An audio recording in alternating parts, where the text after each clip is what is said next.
একজন লোক তার হাতের খাবার একজন ভিখারিকে দিলেন, কিন্তু ভিখারিটি তার ফোন দিয়ে সেই খাবারের একটি ছবি তুলল। সাথে সাথে খাবারটি 2 ভাগে পরিণত হল। লোকটি কিছু বুঝে ওঠার আগেই ভিখারিটি ফোনটি তার হাতে দিয়ে দিল।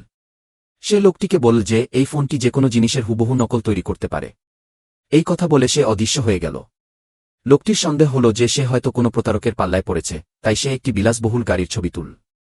ঠিক পরের মুহূর্তেই পাশে ঠিক একই রকম আরও একটি বিলাসবহুল গাড়ি হাজির হল। লোকটি আর দেরি না করে গাড়িতে গিয়ে বসল, কিন্তু হঠাৎ একজন নারী সেখানে এগিয়ে এলেন। তিনি লোকটিকে প্রশ্ন করলেন কেন সে তার গাড়িতে বসে আছে। লোকটি দ্রুত বুঝিয়ে বলল যে তার গাড়িটি আসলে অন্য পাশে।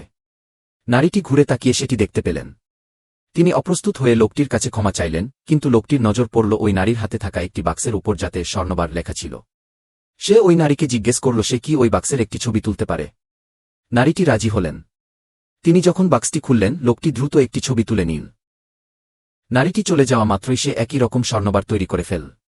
পরবর্তীতে সে ওই স্বর্ণবারগুলো বিক্রি করতে গেল এবং কাকতালীয়ভাবে ওই নারী ছিলেন সেই স্বর্ণের দোকানের ম্যানেজার। কিন্তু লোকটি জানাল যে সে কেবল নগদ টাকা চায়।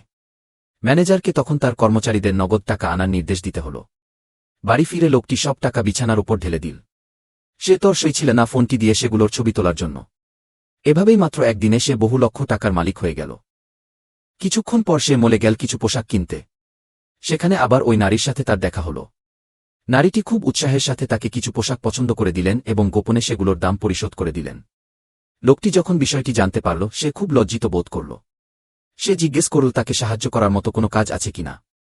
নারীটি তাকে তার দাদার জন্য জন্মদিনের উপহার পছন্দ করতে সাথে যাওয়ার অনুরোধ করলেন। যখন তারা ঘড়ির দোকানে পৌঁছালেন নারীটির একটি লিমিটেড এডিশন ঘড়ি খুব পছন্দ হল, কিন্তু বিক্রেতা জানালেন যে ওই ঘড়িটি বিক্রির জন্য নয়। নারীটি খুব হতাশ হলেন। ঠিক সেই মুহূর্তে লোকটি গোপনে ঘড়িটির একটি ছবি তুলে নিল। সে তাৎক্ষণিকভাবে ঘড়িটির একটি হুবহু নকল তৈরি করল। সে ঘড়িটি ওই নারীকে উপহার দিল এবং বিনিময়ে একটি আবদার করল। সে নারীটির দোকানের ভল্ট বা সিন্দুকটি দেখতে চাইল। নারীটি রাজি হলেন। তারা যখন সিন্দুকের কাছে পৌঁছালেন লোকটি তার ফোন বের করে একটি ছবি তুলে নিল। বাড়ি ফিরে লোকটির সাথে সাথে সব স্বর্ণ নকল করে ফেল।